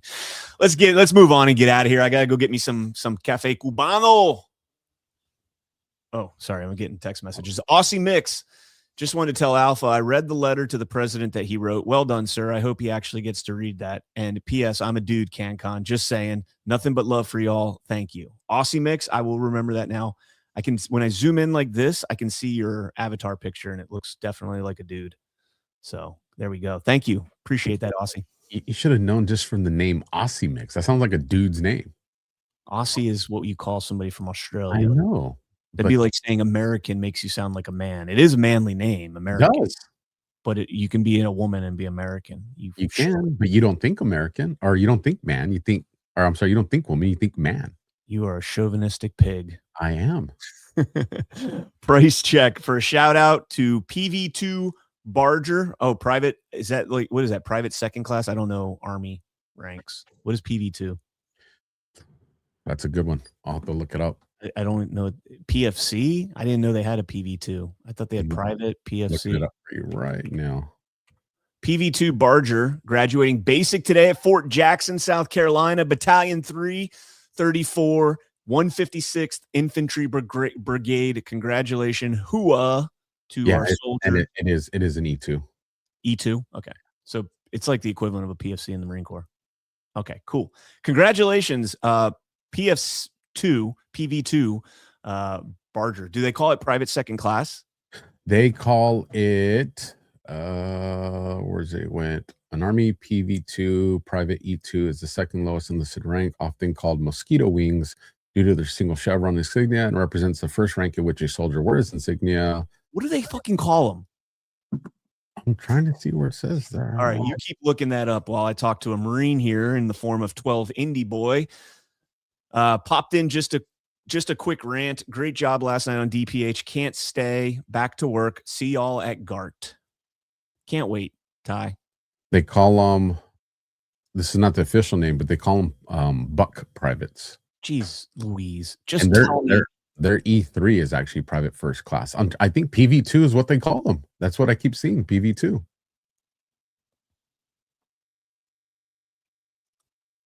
Private. They're just called private. There's private and there's private. If you look at this, E1 is private too.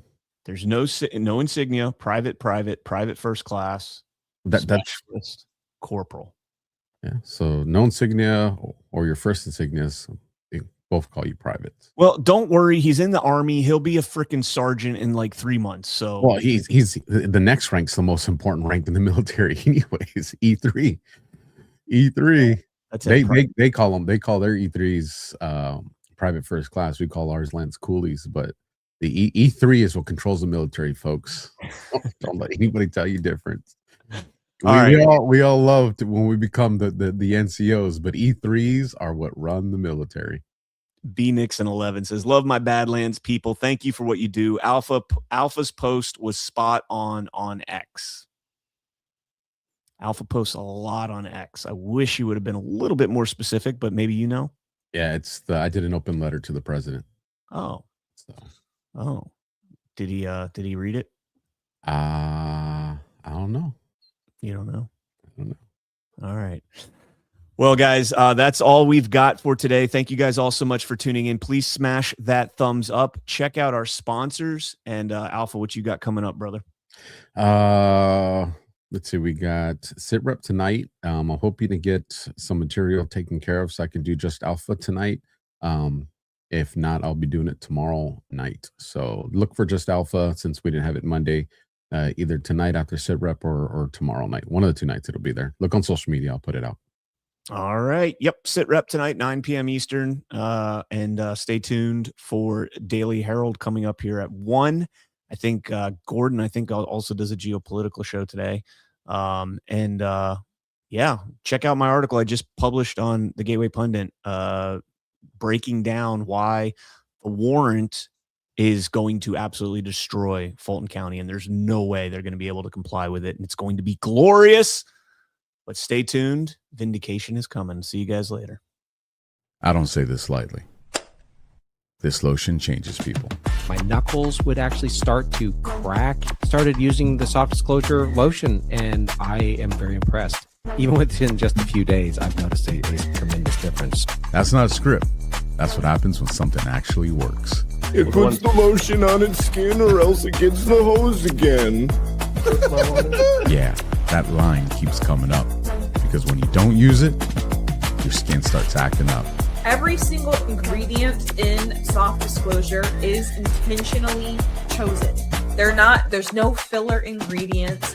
It is not like this BS product where they have a bunch of ingredients. Every ingredient listed is for a purpose. Over 60 5-star reviews for the lotion alone. Not influencers, not actors, just people whose skin finally shut up. Soft Disclosure Lotion. Once you try it, you'll understand why people won't stop talking about it. Visit softdisclosure.com and use code BADLANDS and get 10% off.